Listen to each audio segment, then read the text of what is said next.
I'm Logan Crawford, and right now on Spotlight, we're joined today by a wonderful author. His name is Kevin Pettit, and he's written a powerful book. It's called Still Rambling Down Life's Road. It is an insightful book that provides an in-depth look into the challenges and experiences of living with a traumatic brain injury, also known as TBI. Drawing from his personal diary, the author shares his struggles and triumphs, turning what could have been a detriment into a profound asset for his new mission in life. We're delighted to have this very talented author join us here today on Spotlight. We thank the team at Authors Tranquility Press for helping us put him in the spotlight today. And we ask viewers like you to support writers like him by subscribing to our channel and by purchasing his wonderful book. The links are below the interview. Kevin, great to see you here today on Spotlight. Nice to see you. Let's start with the beginning. Your book's a lot about dealing with a TBI. How did you first suffer a traumatic brain injury? Well, I first suffered, I was a professor at Carleton College in Minnesota, Northfield, Minnesota. Mm-hmm. And I had taught there for about a year and a month. And I was driving with my wife. She was driving, I was in the passenger seat. Our son was behind us in the middle of the car in a Subaru wagon. We were turning left on a highway that had been a highway a couple miles earlier, but then the speed limit was necked down to 40 miles per hour, that is. Mm-hmm.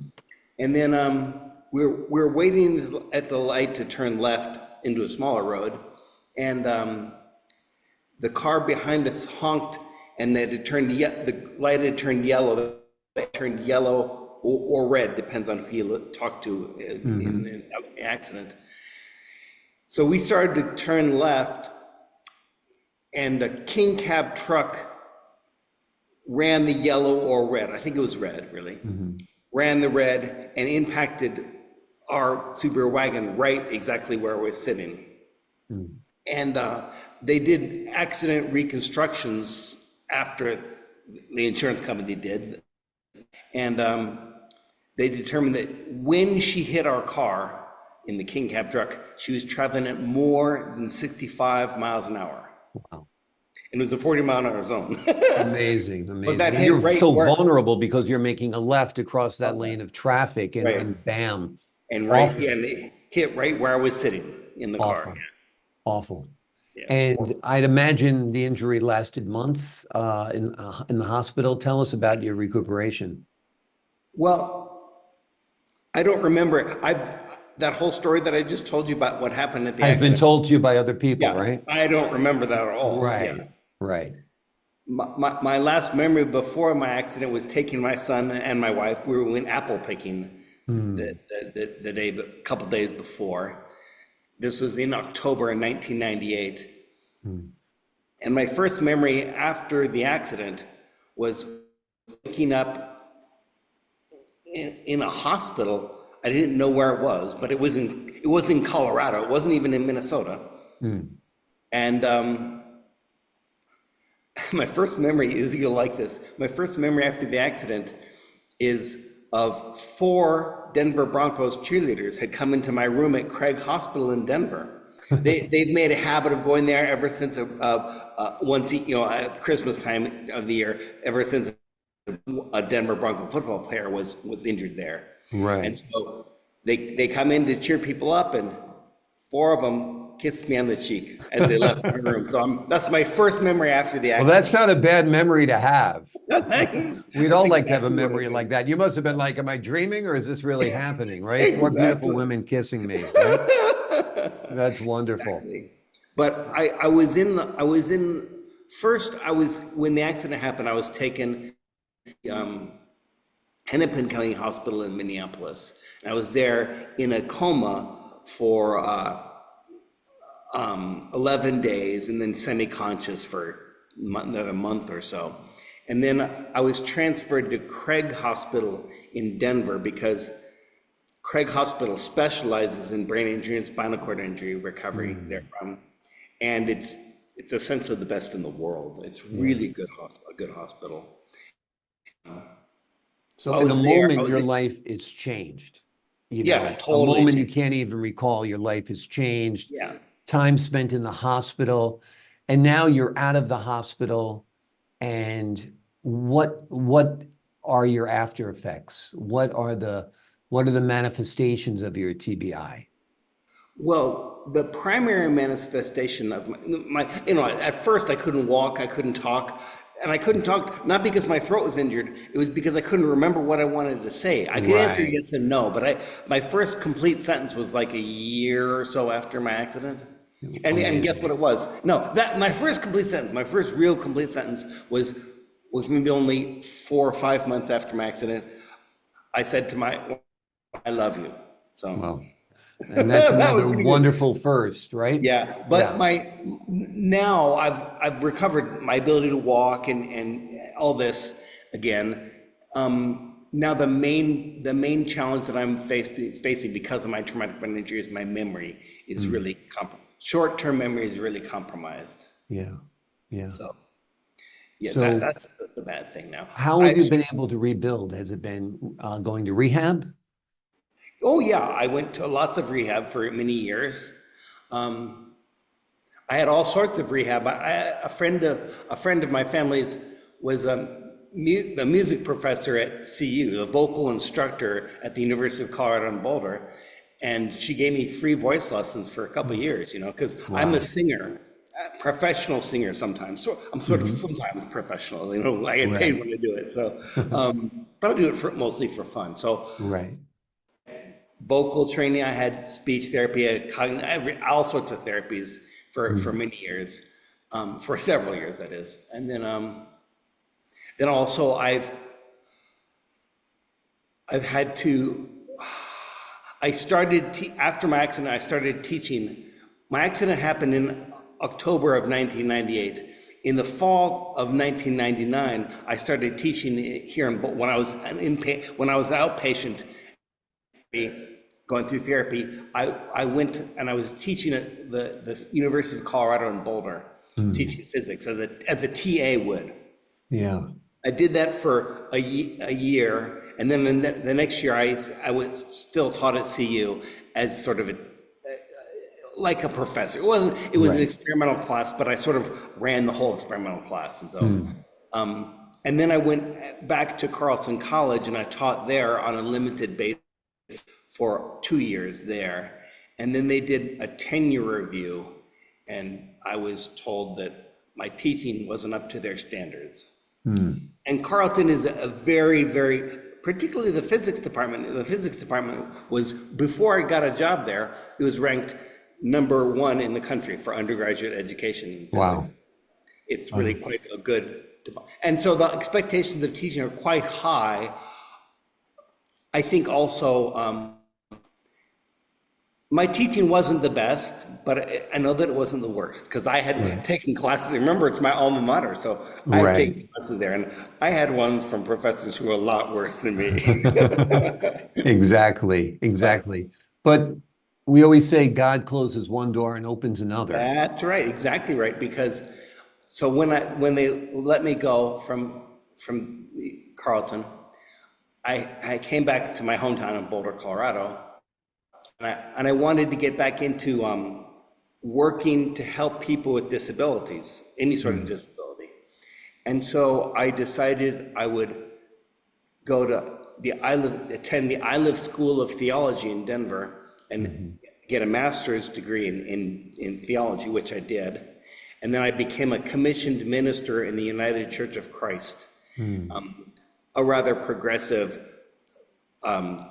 denomination in most of the country. But so I did that. I became a minister, and I also started a not-for-profit interfaith not-for-profit organization called Faith for All, Mm. which is dedicated to helping churches of any nature learn how to better invite, embrace, include, and empower people living with disabilities into active lives of faith in their communities. Because, you would think churches would be like the cutting edge solution. Yeah. They're like the worst Right. because people have all these unwritten social expectations of how you dress and what you do and stuff at church. Yeah. And I think that I think that particularly people with disability, with very apparent, outwardly apparent disabilities, immediately cause a theological problem for the congregation member and the ministers and stuff. Is like, well, if God's good, what happened to this person and why did that happen? Yeah.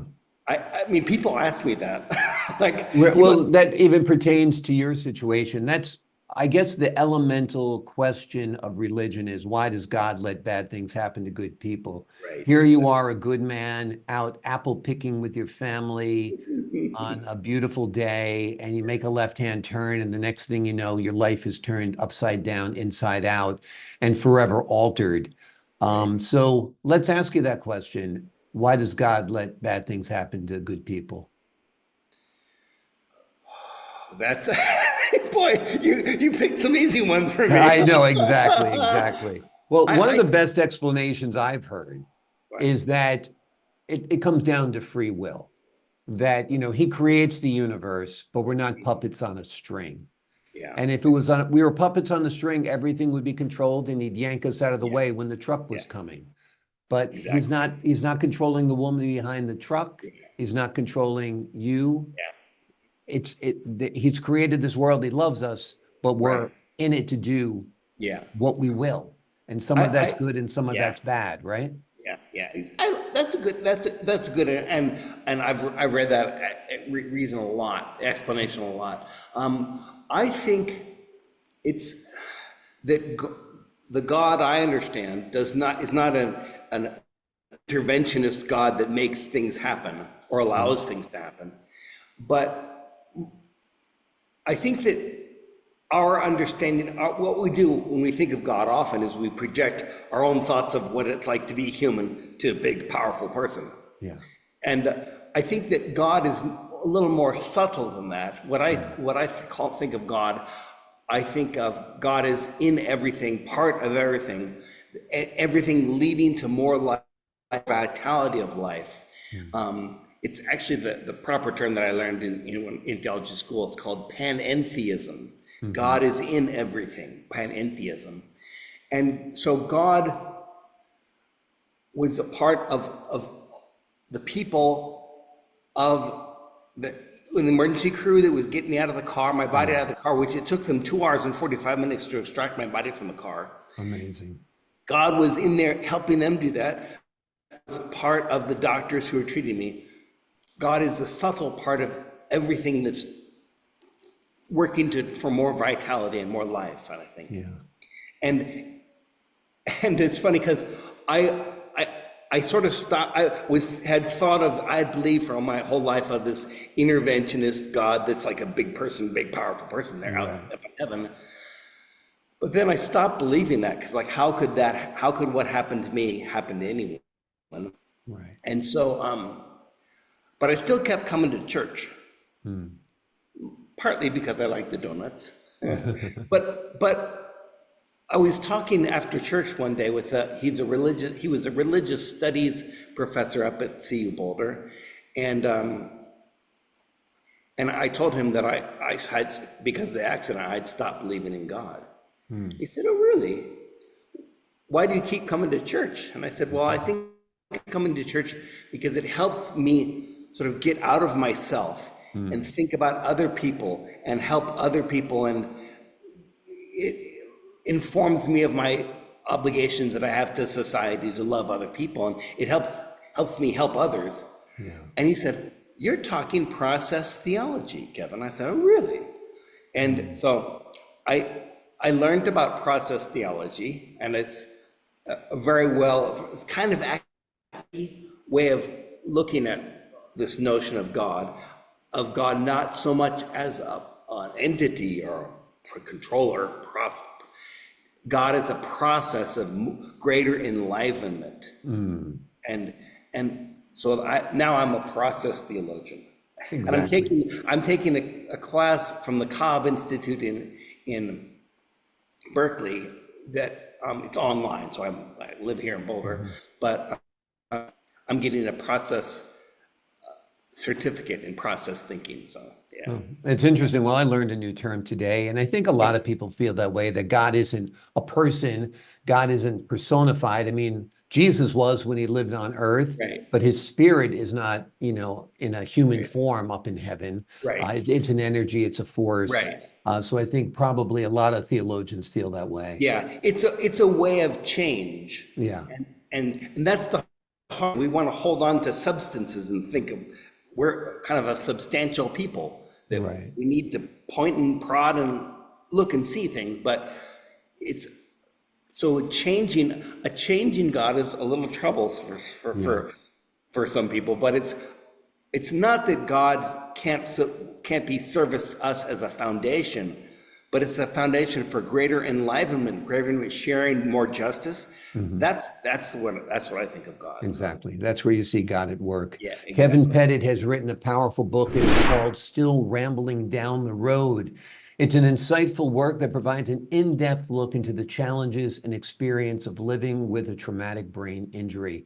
He draws from his personal diary, and the author shares his struggles and triumphs, turning what could have been a detriment into a profound asset for his new mission in life. If you like what you heard today, if you like the stories that we discussed, if you want to find out how you can have true grit, true courage in facing something that is life altering, or maybe something that isn't even quite life altering, the secrets are found within the pages of this book. Kevin, thank you so much for joining us here today on Spotlight. Thank you.